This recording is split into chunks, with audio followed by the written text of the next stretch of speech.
Bitter criticism. It's time to be happy, yeah. Let's find out.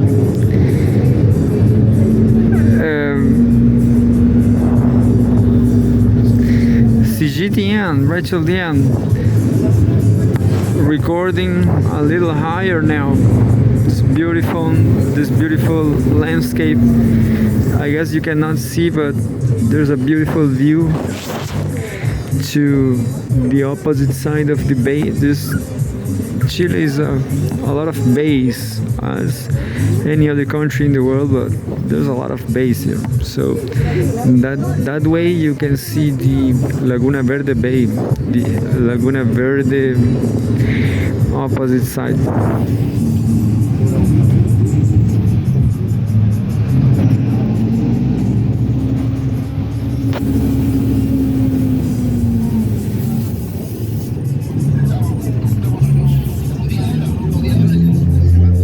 A gigantic article, but I'm going to read it anyway.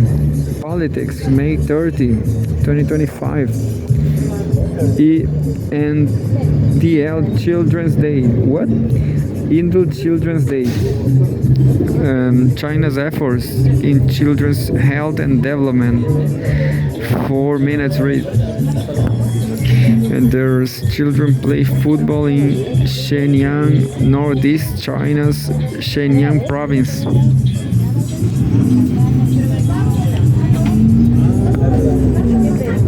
In an effort to optimize class schedules, primary and secondary schools in Beijing introduced a 15-minute break period in fall semester of 2024, an extension of 5 minutes compared to the previous schedule. This additional break time provides children with more opportunities for physical activity and recreation, allowing an environment conducive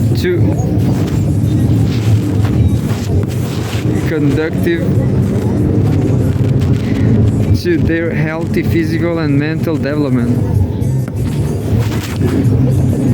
Quote, after the exercises I feel full of energy, said Shou Leshi, a junior high student in Beijing.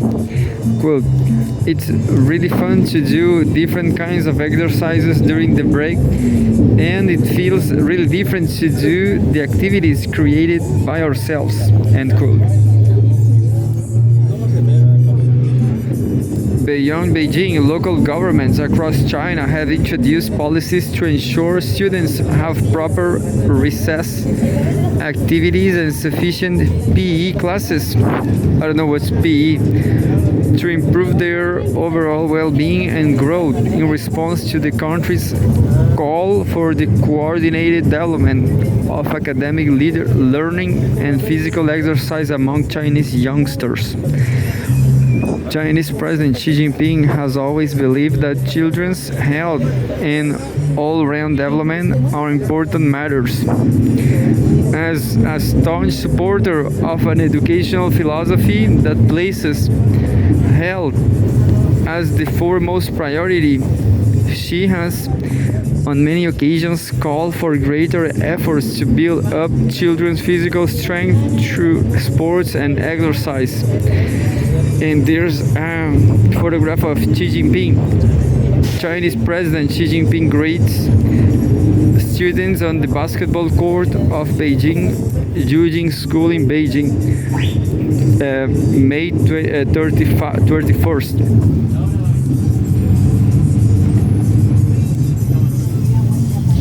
This is almost real time. I don't know. This is 2 years ago. 2 years ago, Xi Jinping. The funny thing is, sometimes I see some graphics on social media showing that the favorite sport in China is basketball. What about that? Here we go.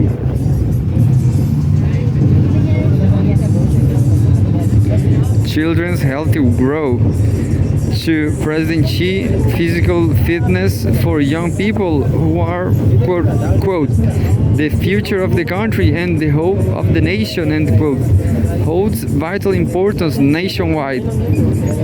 He was regularly found time to talk to children, visit schools, participate in children-focused events, and respond to letters from children. Visiting Beijing Eugene School in 2023, ahead of International Children's Day, she emphasized the importance of children's sound moral grounding, intellectual ability, physical vigor, aesthetic sensibility, and work skills. Physical growth comes first for juveniles, said she, adding that sports and exercise are the most effective means to build up the physique of teenagers and children. This is very interesting, this paragraph here. Physical growth comes first for juveniles, said she, adding that sports and exercise are the most effective means to build up the physique of teenagers and children. Maybe even psychology, maybe even the psyche, not only physique.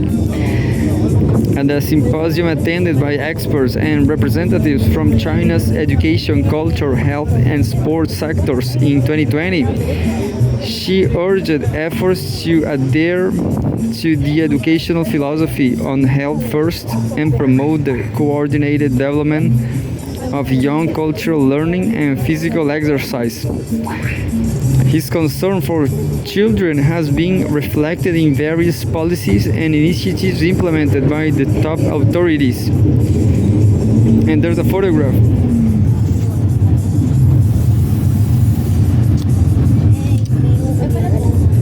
Children participate in an obstacle course race in Nanjing, East China's Jiangsu province, May 17, 2025. In 2021, the State Council issued the Outline for the Development of Chinese Children 2021 to 2030, in which children's health was included in the priority development areas. In 2022, a revision to the law on physical culture and sports was passed at a National People's Congress Standing Committee session. The revision is the first comprehensive and systematic revision since the law's initial enforcement in 1995. In the revision, the chapter quote-unquote social sports and quote-unquote social physical education were renamed quote-unquote national fitness and quote-unquote youth and school sports end quote, respectively, to reflect China's primary concern of public and youth fitness. In June 2023, the central authorities issued a guideline on establishing a sound and balance-based public education service system, highlighting consistent financial input to make sure basic public education covers all. In 2024, the Ministry of Education, in collaboration with the National Health Commission and National Disease Control and Prevention Bureau, issued the guidance on myopia. I don't know how to read it. Myopia, maybe. But in English, I guess it's myopia. Myopia prevention and control in kindergartens and primary schools, specifying 8 measures to effectively reduce the incidence of myopia among young children. As part of its 2035 education blueprint, the country is pushing for primary and secondary school students to get at least 2 hours of physical activity a day, a move aimed at tackling the growing rates of myopia and obesity. I guess you say obesity too. With medicated time and space now in place, many schools are working to deliver high-quality physical education programs focused on improving students' speed, agility, strength, and endurance.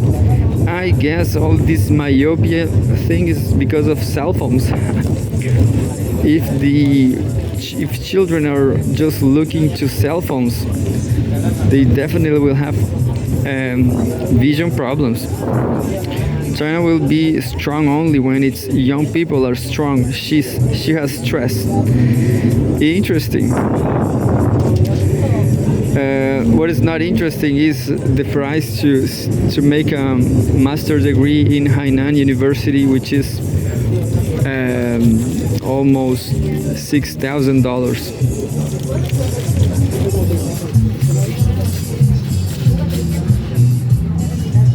And here we go, politics.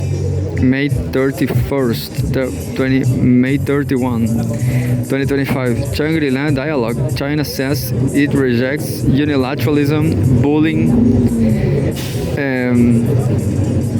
2 minutes ago, the facade of the Shangri-La Hotel during the 22nd IISS Shangri-La dialogue in Singapore, May 30. China's delegation to the 22nd Shangri-La dialogue on Saturday reaffirmed its rejection of practices of unilateralism and bullying. Speaking at a special session titled, quote, Cooperative Maritime Security in the Asia Pacific, end quote, Wu Ganfeng, Vice President of the National Defense University of the Chinese People's Liberation Army, said China will uphold its three global initiatives on development, security, and civilization, and actively implement the vision of a maritime community with a shared future. China will work with others to build a sea of peace, friendship, and cooperation in Asia Pacific, said Hu. He stressed that China proposes the practice of multilateralism, sincere dialogue and consultation, and equal exchanges and mutual learning to secure that goal. Hosted by the International Institute for Strategic Studies, Shangri-La Dialogue, widely seen as Asia's leading defense summit, convenes from Friday to Sunday in Singapore, with more than 550 delegates from over 40 countries and regions attending. Subtitle: China building up security of region through growth.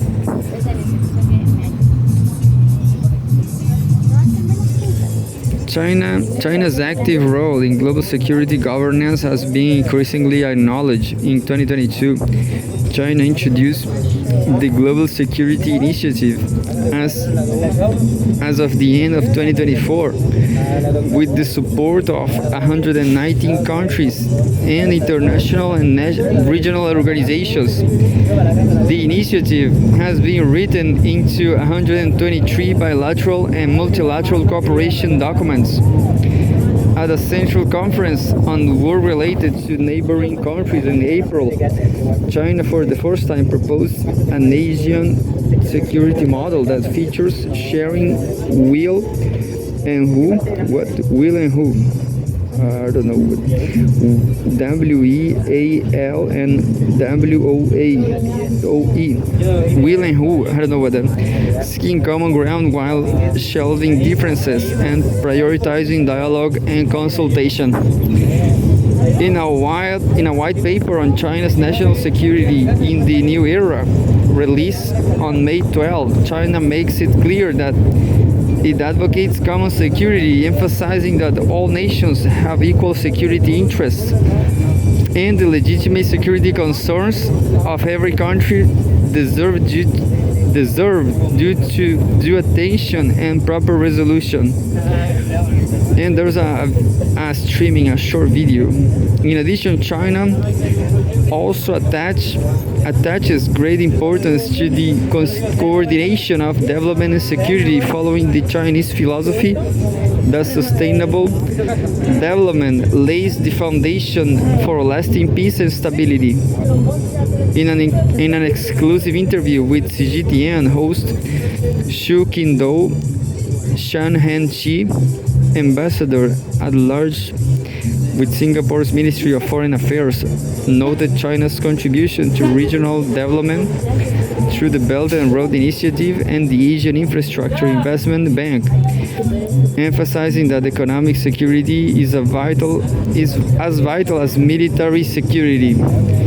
Quote, China is building up the security of the region by contributing to its growth and institutionalization and the strengthening of the country's economies, end quote, said Chang, referring to the Asia-Pacific region and Southeast Asia in particular. Quote, and that is appreciated very much in the region, end quote. And I guess I'm fine. There's a news from the U.S. North America. Small businesses devastated by Trump's tariffs. California governor. Oh, I'm sorry. And news from Gaza. UN says Gaza humanitarian situation worst since beginning of war. Definitely. There's a very last one, a short one from China.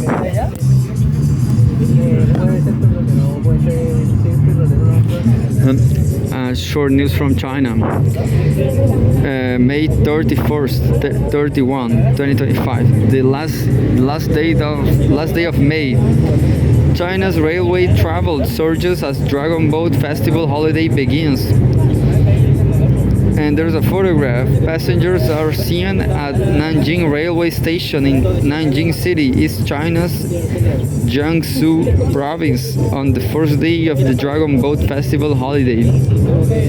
China's railway network is expected to handle 17.8 million passengers trips on Saturday, the first day of the Dragon Boat Festival holiday, according to the National Railway Operator. To meet the surge in travel demand, a total of 1,029 additional trains have been scheduled on Saturday, said China State Railway Group CEO Limited, adding that 15.78 million passengers were transported on Friday, with operations running smoothly and safely. Top destinations include Beijing, Guangzhou, Shanghai, Chengdu, Hangzhou, Nanjing, and Shenzhou, the railway company said. It added that railway authorities nationwide are increasing transport capacity, enhancing station services, and introducing cultural activities to further improve the passenger experience. China's railway network is expected to handle approximately 80.5 million passenger trips during the 5-day travel rush around the holiday, sources Xinhua News Agency. And that's it.